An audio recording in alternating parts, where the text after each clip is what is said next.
नमस्ते दोस्तों, मैं प्रोफेसर सुभाष। आप सुन रहे हैं कहानी अमृतसर आ गया है। यह कहानी भारत पाक विभाजन के दौरान सांप्रदायिकता की मानसिकता पर आधारित है, जिसे लिखा है हिंदी के महान साहित्यकार भीष्म साहनी ने। तो सुनिए, अमृतसर आ गया है। गाड़ी के डिब्बे में बहुत मुसाफिर नहीं थे। मेरे सामने वाली सीट पर बैठे सरदार जी देर से मुझे लाम के किस्से सुनाते रहे थे। वह लाम के दिनों में बर्मा की लड़ाई में भाग ले चुके थे और बात बात पर खीखी करके हंसते और गोरे फौजियों की खिल्ली उड़ाते रहे थे। डिब्बे में 3 पठान व्यापारी भी थे। उनमें से एक हरे रंग की पोशाक पहने ऊपर वाली बर्थ पर लेटा हुआ था। वह आदमी बड़ा हंसमुख था और बड़ी देर से मेरे साथ वाली सीट पर बैठे एक दुबले से बाबू के साथ उसका मजाक चल रहा था। वह दुबला बाबू पेशावर का रहने वाला जान पड़ता था, क्योंकि किसी किसी वक्त वे आपस में पश्तो में बातें करने लगते थे। मेरे सामने दाईं और कोने में एक बुढ़िया मुंह सिर ढांपे बैठी थी और देर से माला जप रही थी। यही कुछ लोग रहे होंगे। संभव है 2-1 और मुसाफिर भी रहे हों, पर वे स्पष्टतः मुझे याद नहीं। गाड़ी धीमी रफ्तार से चली जा रही थी और गाड़ी में बैठे मुसाफिर बतिया रहे थे और बाहर गेहूं के खेतों में हल्की हल्की लहरियां उठ रही थी। और मैं मन ही मन बड़ा खुश था, क्योंकि मैं दिल्ली में होने वाला स्वतंत्रता दिवस समारोह देखने जा रहा था। उन दिनों के बारे में सोचता हूं तो लगता है हम किसी झुटपुटे में जी रहे हैं। शायद समय बीत जाने पर अतीत का सारा व्यापार ही झुटपुटे में बीता जान पड़ता है। ज्यों ज्यों भविष्य के पट खुलते जाते हैं, यह झुटपुटा और भी गहराता चला जाता है। उन्हीं दिनों पाकिस्तान के बनाए जाने का ऐलान किया गया था और लोग तरह तरह के अनुमान लगाने लगे थे कि भविष्य में जीवन की रूपरेखा कैसी होगी, पर किसी की भी कल्पना बहुत दूर तक नहीं जा पाती थी। मेरे सामने बैठे सरदार जी बार बार मुझसे पूछ रहे थे कि पाकिस्तान बन जाने पर जिन्ना साहब बंबई में ही रहेंगे या पाकिस्तान में जाकर बस जाएंगे। और मेरा हर बार यही जवाब होता, बंबई क्यों छोड़ेंगे, पाकिस्तान में आते जाते रहेंगे। बंबई छोड़ देने में क्या तुक है। लाहौर और गुरदासपुर के बारे में भी अनुमान लगाए जा रहे थे कि कौन सा शहर किस ओर जाएगा।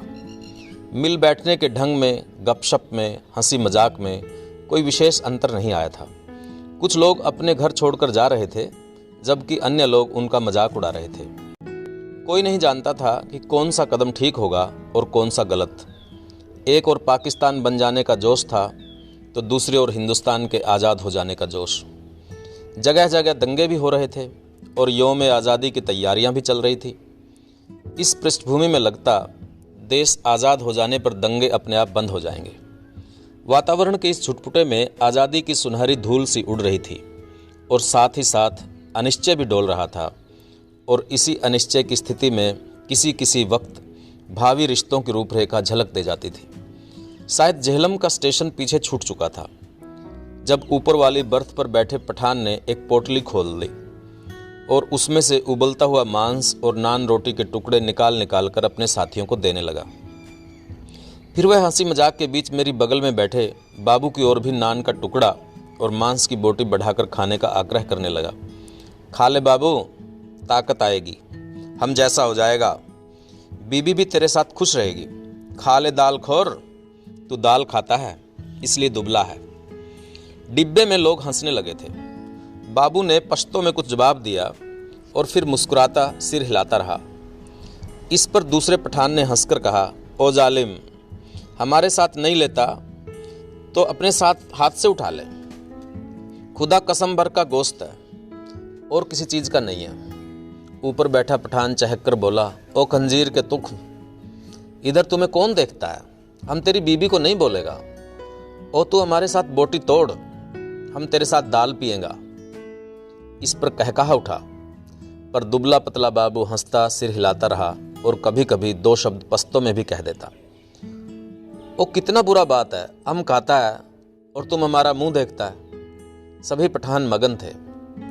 यह इसलिए नहीं लेता कि तुमने हाथ नहीं धोए हैं, स्थूल काय सरदार जी बोले और बोलते ही खीखी करने लगे। अधलेटी मुद्रा में बैठे सरदार जी की आधी तोंद सीट के नीचे लटक रही थी, तुम अभी सोकर उठे हो और उठते ही पोटली खोलकर खाने लग गए हो, इसीलिए बाबूजी तुम्हारे हाथ से नहीं लेते, और कोई बात नहीं। और सरदार जी ने मेरी ओर देखकर आंख मारी और फिर खीखी करने लगे। मांस नहीं खाता है बाबू, तो जाओ जनाना डिब्बे में बैठो। इधर क्या करता है? फिर कहा उठा। डिब्बे में और भी अनेक मुसाफिर थे, लेकिन पुराने मुसाफिर यही थे जो सफ़र शुरू होने पर गाड़ी में बैठे थे। बाकी मुसाफिर उतरते चढ़ते रहे।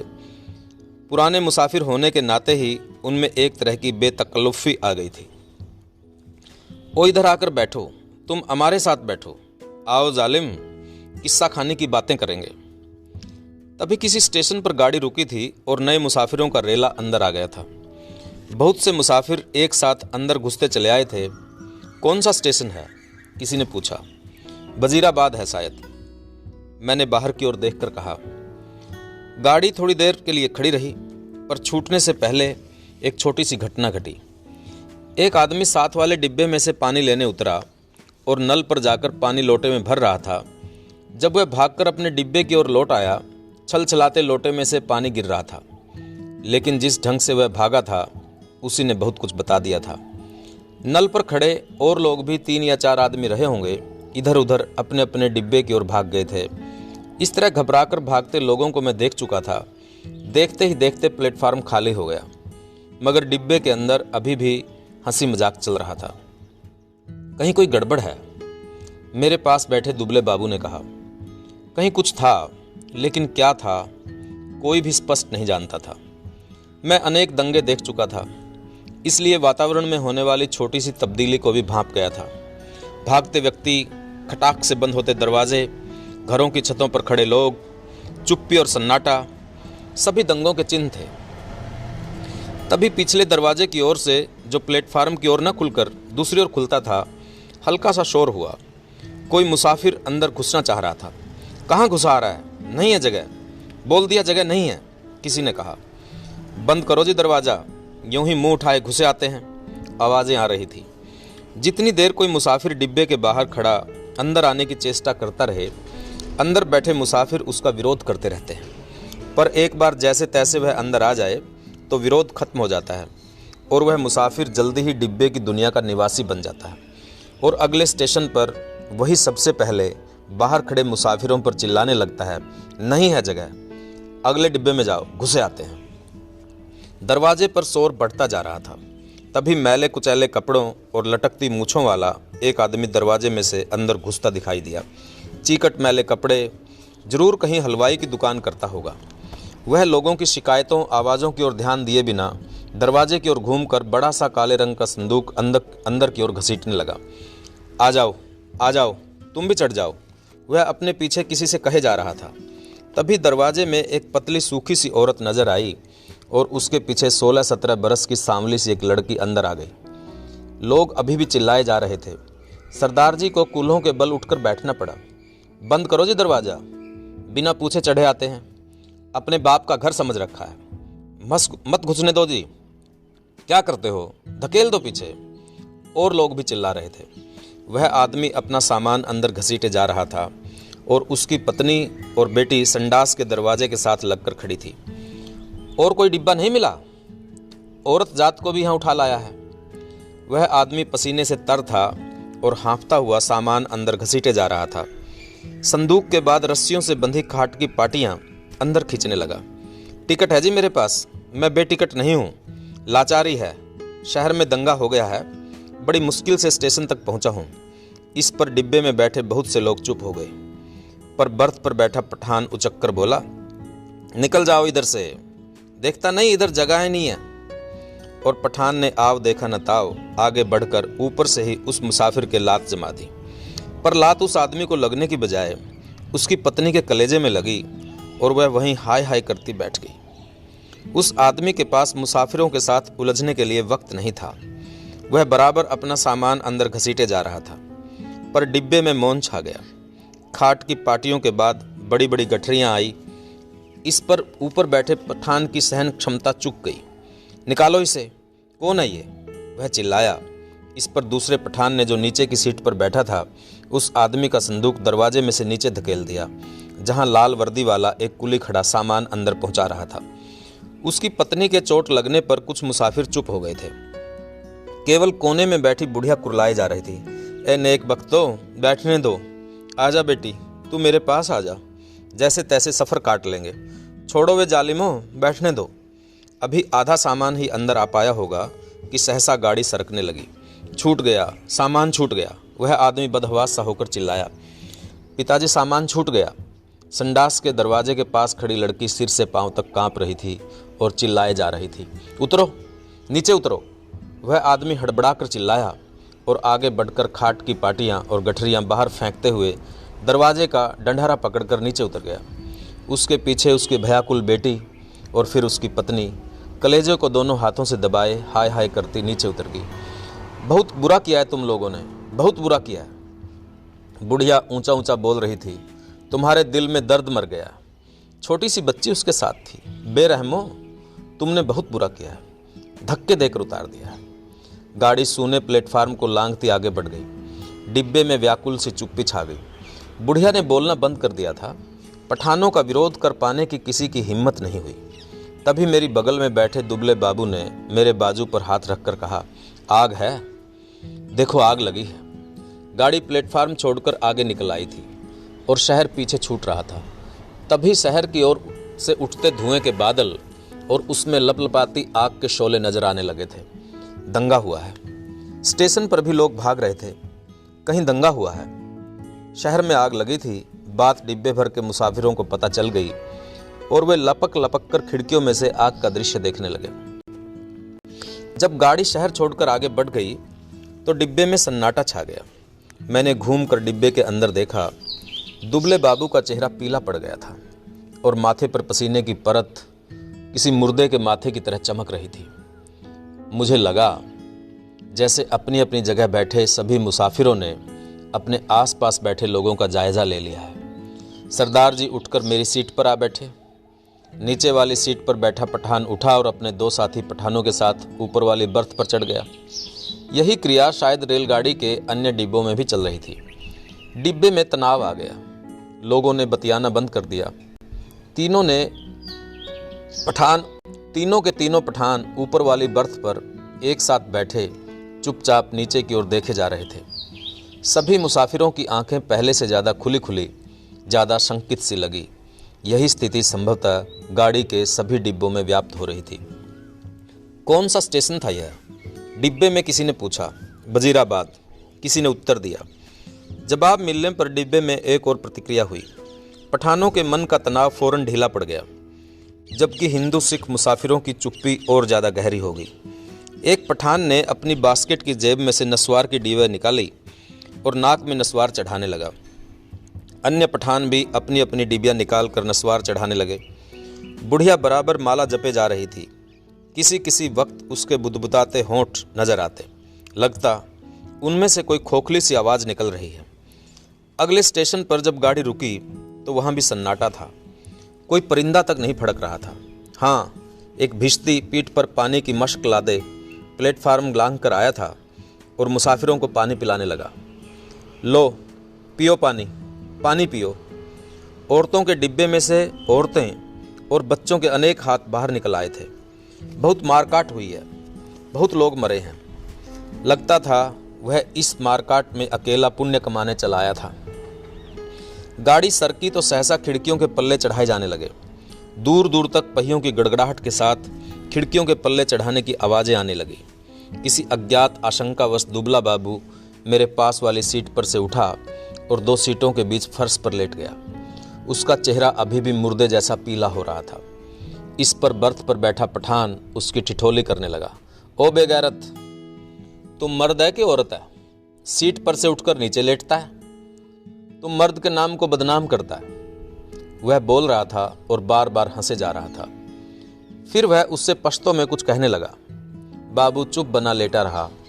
अन्य सभी मुसाफिर चुप थे। डिब्बे का वातावरण बोझिल बना हुआ था। ऐसे आदमी को हम डिब्बे में बैठने नहीं देगा। ओ बाबू, तुम अगले स्टेशन पर उतर जाओ और जनाना डिब्बे में बैठो। मगर बाबू की हाजिर जवाबी अपने कंठ में सूख चली थी। हकलाकर चुप हो रहा। पर थोड़ी देर बाद वह अपने आप सीट पर जा बैठा और देर तक अपने कपड़ों की झाड़ता रहा।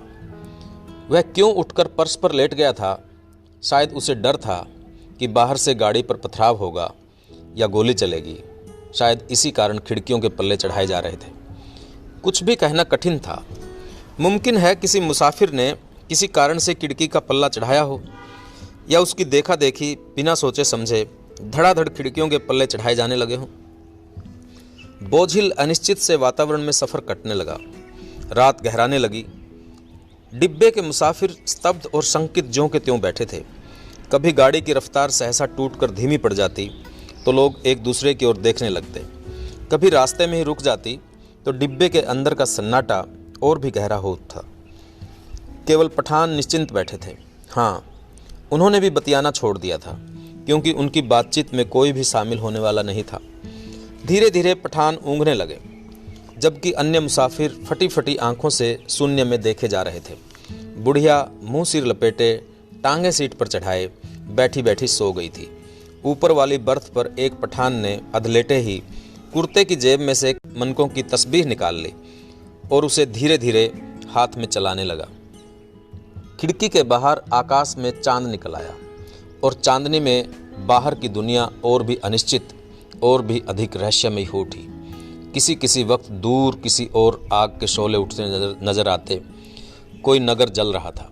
गाड़ी किसी वक्त चिंघाड़ती हुई आगे बढ़ने लगती, फिर किसी वक्त उसकी रफ्तार धीमी पड़ जाती और मीलों तक धीमी रफ्तार से ही चलती रहती। सहसा दुबला बाबू खिड़की में से बाहर देखकर ऊंची आवाज़ में बोला, हरबंसपुरा निकल गया है। उसकी आवाज़ में उत्तेजना थी। वह जैसे चीख कर बोला था। डिब्बे के सभी लोग उसकी आवाज़ सुनकर चौंक गए। उसी वक्त डिब्बे के अधिकांश मुसाफिरों ने मानो उसकी आवाज़ को ही सुनकर करवट बदली। ओ बाबू, चिल्लाता क्यों है? तस्बीह वाला पठान चौंक कर बोला, इधर उतरेगा तुम? जंजीर खींचूं? और खी करके हंस दिया। जाहिर है वह हरबंसपुरा की स्थिति से अथवा उसके नाम से अनभिज्ञ था। बाबू ने कोई उत्तर नहीं दिया, केवल सिर हिला दिया और एक आध बार पठान की ओर देखकर फिर खिड़की के बाहर झांकने लगा। डिब्बे में फिर मौन छा गया।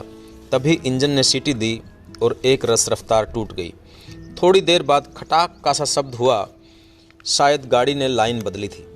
बाबू ने झांक कर उस दिशा में देखा और जिस ओर गाड़ी बढ़ जा रही थी, शहर आ गया है। वह फिर ऊंची आवाज़ में चिल्लाया, अमृतसर आ गया है। उसने फिर से कहा और उछल कर खड़ा हो गया और ऊपर वाली बर्थ पर लेटे पठान को संबोधन करके चिल्लाया, ओ बे पठान के बच्चे, नीचे उतर। तेरी माँ की, नीचे उतर। तेरी उस पठान बनाने वाले की मैं। बाबू चिल्लाने लगा था और चीख चीख कर गालियाँ बकने लगा था। तस्बीह वाले पठान ने करवट बदली और बाबू की ओर देखकर बोला, ओ क्या है बाबू, हमको कुछ बोला? बाबू को उत्तेजित देखकर अन्य मुसाफिर भी उठ बैठे। नीचे उतर। तेरी मैं हिंदू औरत को लात मारता है, हरामजादे। तेरी उस। ओ बाबू, बक बक नहीं करो। ओ खंजीर के तुख्म, गाली मत बको। हमने बोल दिया, हम तुम्हारा जुबान खींच लेगा। गाली देता है मादर। बाबू चिल्लाया और उछलकर सीट पर चढ़ गया। वह सिर से पांव तक कांप रहा था। बस बस, सरदार जी बोले, यह लड़ने की जगह नहीं है। थोड़ी देर का सफ़र बाकी है, आराम से बैठो। तेरी मैं लात न तोड़ूं तो कहना। गाड़ी तेरे बाप की है? बाबू चिल्लाया। ओ हमने क्या बोला? सभी लोग उसको निकालता था, हमने भी निकाला। ये इधर हमको गाली देता है, हम इसका जुबान खींच लेगा। बुढ़िया बीच में फिर बोल उठी, वे जीण जोग्यो, आराम नाल बैठो। वे रबद्यो बंद्यो, कुछ होश करो। उसके होंठ किसी प्रेत के होठों की तरह फड़फड़ाए जा रहे थे और उनमें से एक क्षीण सी फुसफुसाहट सुनाई दे रही थी। बाबू चिल्लाए जा रहा था, अपने घर में शेर बनता था, अब बोल। तेरी मैं उस पठान बनाने वाले की। तभी गाड़ी अमृतसर के प्लेटफार्म पर रुकी। प्लेटफार्म लोगों से खचाखच भरा था। प्लेटफार्म पर खड़े लोग झांक झांक कर डिब्बों के अंदर देखने लगे। बार बार लोग एक ही सवाल पूछ रहे थे, पीछे क्या हुआ है? कहाँ पर दंगा हुआ है? खचाखच भरे प्लेटफार्म पर शायद इसी बात की चर्चा चल रही थी कि पीछे क्या हुआ है। प्लेटफार्म पर खड़े 2-3 खोमचे वालों पर मुसाफिर टूट पड़ रहे थे। सभी को सहसा भूख और प्यास परेशान करने लगी थी। इसी दौरान 3-4 पठान हमारे डिब्बे के बाहर प्रकट हो गए और खिड़की में से झांक झांक कर अंदर देखने लगे। अपने पठान साथियों पर नज़र पड़ते ही वे उनसे पश्तो में कुछ बोलने लगे। मैंने घूम कर देखा, बाबू डिब्बे में नहीं था। न जाने कब वह डिब्बे में से निकल गया था। मेरा माथा ठनका। गुस्से से वह पागल हुए जा रहा था, न जाने क्या कर बैठे। पर इस बीच डिब्बे के तीनों पठान अपनी अपनी गठरी उठाकर बाहर निकल गए और अपने पठान साथियों के साथ गाड़ी के अगले किसी डिब्बे की ओर बढ़ गए। जो विभाजन पहले प्रत्येक डिब्बे के भीतर होता रहा था, अब सारी गाड़ी के स्तर पर होने लगा था। खोमचे वालों के इधर इर्द गिर्द भीड़ छंटने लगी। लोग अपने अपने डिब्बों में लौटने लगे। तभी सहसा एक ओर से मुझे वह बाबू आता दिखाई दिया। उसका चेहरा अभी भी बहुत पीला था और माथे पर बालों की लट झूल रही थी। नज़दीक पहुंचा तो मैंने देखा उसने अपने दाएं हाथ में लोहे की एक छड़ उठा रखी थी। जाने वह उसे कहाँ से मिल गई थी। डिब्बे में घुसते समय उसने छड़ को अपनी पीठ पीछे कर लिया और मेरे साथ वाली सीट पर बैठने से पहले उसने होले से छड़ को सीट के नीचे सरका दिया। सीट पर बैठते ही उसकी आंखें पठान को देख पाने के लिए ऊपर को उठी, पर डिब्बे में पठानों को न पाकर वह हड़बड़ाकर चारों ओर देखने लगा। निकल गए हरामी, मादर सब के सब निकल गए। फिर सिट पिटाकर उठ खड़ा हुआ और चिल्लाकर बोला, तुमने उन्हें जाने क्यों दिया? तुम सब नामर्द हो, बुज़दिल। पर गाड़ी में भीड़ बहुत थी, बहुत से नए मुसाफिर आ गए थे। किसी ने उसकी ओर विशेष ध्यान नहीं दिया। गाड़ी सरकने लगी तो वह फिर मेरी बगल वाली सीट पर आ बैठा, पर वह बड़ा उत्तेजित था और बराबर बड़बड़ाए जा रहा था। धीरे धीरे हिचकोले खाती गाड़ी आगे बढ़ने लगी। डिब्बे के पुराने मुसाफिरों ने भरपेट पूरियां खा ली थी और पानी पी लिया था और गाड़ी उस इलाके से आगे बढ़ने लगी थी जहां उनके जान माल को खतरा नहीं था। नए मुसाफिर बतिया रहे थे। धीरे धीरे गाड़ी फिर समतल गति से चलने लगी थी।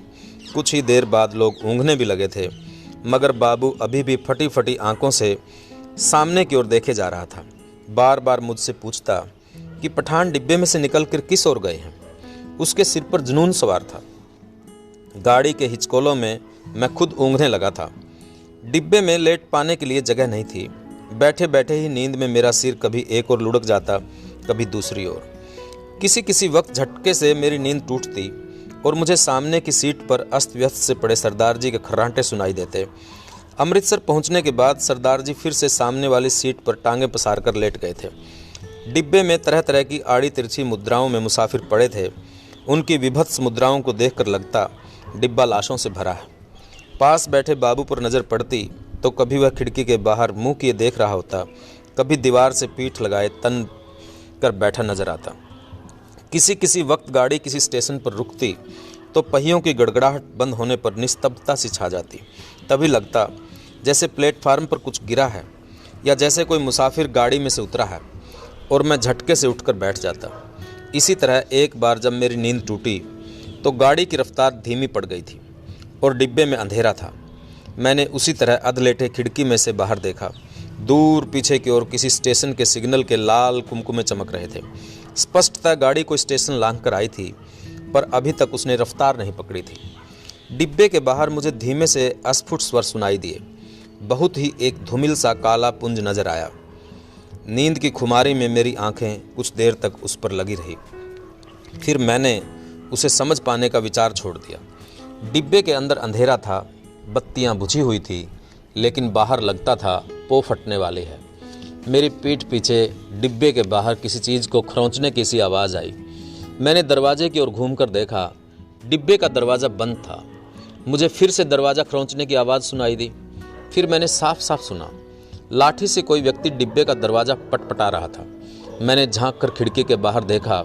सचमुच एक आदमी डिब्बे की 2 सीढ़ियाँ चढ़ाया था। उसके कंधे पर एक गठरी झूल रही थी और हाथ में लाठी थी, और उसने बदरंग से कपड़े पहन रखे थे और उसके दाढ़ी थी। मेरी नज़र बाहर नीचे की ओर गई। गाड़ी के साथ साथ एक औरत भागती चली आ रही थी, नंगे पांव, और उसने 2 गठरियाँ उठा रखी थी। बोझ के कारण उससे दौड़ा नहीं जा रहा था। डिब्बे के पायदान पर खड़ा आदमी बार बार उसकी ओर मुड़कर देख रहा था और हाँफता हुआ कहे जा रहा था, आजा आजा, तू भी चढ़ा, आजा। दरवाजे पर फिर लाठी पटपटाने की आवाज़ आई। खोलो जी दरवाज़ा, खुदा के वास्ते दरवाज़ा खोलो। वह आदमी हाँफ रहा था, खुदा के लिए दरवाज़ा खोलो, मेरे साथ में औरत जात है, गाड़ी निकल जाएगी। सहसा मैंने देखा बाबू हड़बड़ाकर उठ खड़ा हुआ और दरवाजे के पास जाकर दरवाजे में लगी खिड़की मुंह बाहर निकालकर बोला, कौन है? इधर जगह नहीं है। बाहर खड़ा आदमी फिर गिड़गिड़ाने लगा, खुदा के वास्ते गाड़ी निकल जाएगी। और वह आदमी खिड़की में से अपना हाथ अंदर डालकर दरवाज़ा खोल पाने की सिटकनी टटोलने लगा। नहीं है जगह, बोल दिया, उतर जाओ गाड़ी पर से। बाबू चिल्लाया और उसी क्षण लपक कर दरवाज़ा खोल दिया। या अल्लाह, उस आदमी के अस्फुट से शब्द सुनाई दिए। दरवाज़ा खुलने पर जैसे उसने इत्मीनान की सांस ली हो, और उसी वक्त मैंने बाबू के हाथ में छड़ को चमकते देखा। एक ही भरपूर वार बाबू ने उस मुसाफिर के सिर पर किया था। मैं देखते ही डर गया और मेरी टांगें लर्ज गई। मुझे लगा जैसे छड़ के वार का उस आदमी पर कोई असर नहीं हुआ। उसके दोनों हाथ अभी भी जोर से डंडहरों को पकड़े हुए थे। कंधे पर लटकती गठरी खिसक कर उसकी कोहनी पर आ गई थी। तभी सहसा चेहरे पर लहू की 2-3 धारें एक साथ फूट पड़ी। झुरमुटे में उसके खुले होंठ और चमकते दांत नजर आए। वह 2-1 बार या अल्लाह बुदबुदाया और फिर पैर लड़खड़ा गए। उसकी आंखों ने बाबू की ओर देखा। अधमुदी सी आंखें जो धीरे धीरे सिकुड़ती जा रही थी, मानो उसे पहचानने की कोशिश कर रही हों कि वह कौन है और उससे किस इदावत का बदला ले रहा है। इस बीच अंधेरा कुछ और छन गया था। उसके होंठ फिर फड़फड़ाए और उनमें उसके सफ़ेद दांत फिर से झलक उठे। मुझे लगा वह मुस्कुराया है, पर वास्तव में केवल त्रास के ही कारण उसके होंठों में बल पड़ने लगे थे। नीचे पटरी के साथ साथ भागती औरत बड़बड़ाए और कोसे जा रही थी। उसे भी मालूम नहीं हो पाया था कि क्या हुआ है। वह अभी भी शायद यही समझ रही थी कि गठरी के कारण उसका पति गाड़ी पर ठीक तरह से चढ़ नहीं पा रहा है, कि उसका पैर जम नहीं पा रहा है। वह गाड़ी के साथ साथ भागती हुई अपनी 2 गठरियों के बावजूद अपने पति के पैर को पकड़ पकड़ कर सीढ़ी पर टिकाने की कोशिश कर रही थी। तभी सहसा डंडहरे पर उस आदमी के दोनों हाथ छूट गए और वह कटे पेड़ की भांति नीचे जा गिरा, और उसके गिरते ही औरत ने भागना बंद कर दिया, मानो दोनों का सफ़र एक साथ ही खत्म हो गया हो। बाबू अभी भी मेरे निकट डिब्बे के खुले दरवाजे में बुत का बुत बना खड़ा था। लोहे की छड़ अभी भी उसके हाथ में थी। मुझे लगा जैसे वह छड़ को फेंक देना चाहता है, लेकिन उसे फेंक नहीं पा रहा। उसका हाथ जैसे उठ नहीं रहा था। मेरी सांस अभी भी फूली हुई थी और डिब्बे के अंधियारे कोने में मैं खिड़की के साथ सटकर बैठा उसकी ओर देखे जा रहा था। फिर वह आदमी खड़े खड़े हिला। किसी अज्ञात प्रेरणावश वह एक कदम आगे बढ़ाया और दरवाजे में से बाहर पीछे की ओर देखने लगा। गाड़ी आगे निकलती जा रही थी। दूर पटरी के किनारे अंधियारा पुंज सा नजर आ रहा था। बाबू का शरीर हरकत में आया। एक झटके में उसने छड़ को डिब्बे से बाहर फेंक दिया।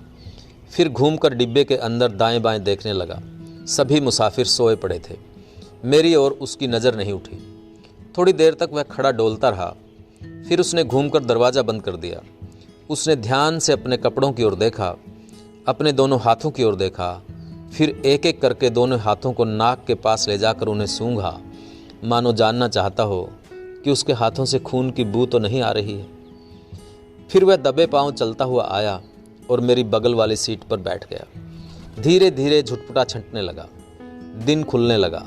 साफ सुथरी सी रोशनी चारों ओर फैलने लगी। किसी ने जंजीर खींचकर गाड़ी को खड़ा नहीं किया था। छड़ खाकर किसी उसकी देह मीलों पीछे छूट चुकी थी। सामने गेहूं के खेतों में फिर से हल्ली हल्ली लहरियां उठने लगी थी। सरदार जी बदन खुजलाते उठ बैठे। मेरी बगल में बैठा बाबू दोनों हाथ सिर के पीछे रखे सामने की ओर देखे जा रहा था। रात भर में उसके चेहरे पर दाढ़ी के छोटे छोटे बाल उगाए थे। अपने सामने बैठा देखकर सरदार उसके साथ बतियाने लगा। बड़े जीवट वाले हो बाबू, दुबले पतले हो पर बड़े गुर्दे वाले हो। बड़ी हिम्मत दिखाई है। तुमसे डरकर ही वे पठान डिब्बे में से निकल गए। यहाँ बने रहते तो एक न एक की खोपड़ी तुम जरूर दुरुस्त कर देते। और सरदार जी हंसने लगे। बाबू जवाब में मुस्कुराया, एक विभत्स सी मुस्कान, और देर तक सरदार के चेहरे की ओर देखता रहा। दोस्तों, ये थी कहानी अमृतसर आ गया है। और इस कहानी में आपने देखा कि किस तरह से माहौल व्यक्ति को सांप्रदायिक बना देता है, उसकी आत्मा को एक हिंसक पशु में बदल देता है।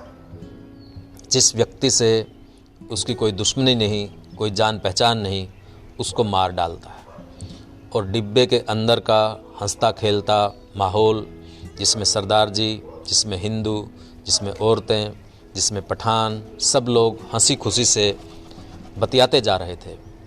और माहौल में किसी स्टेशन पर जब सांप्रदायिकता की चिंगारी छूटी तो उसने किस तरह से उसका माहौल बदल दिया। और यही पूरे देश का माहौल बनता जा रहा है कि एक जगह से एक अफवाह उठती है या कोई घटना घटती है, पूरे देश में लोग सांप्रदायिक आधार पर बंटने लगते हैं। दोस्तों, ये थी कहानी अमृतसर आ गया है, जो सांप्रदायिकता की मनुष्य के अंदर चेतना किस तरह से पैदा होती है उसके ऊपर आधारित है। उम्मीद है आपको पसंद आई होगी। आप इसे साझा कीजिए। मिलते हैं किसी और कहानी के साथ। तब तक के लिए धन्यवाद।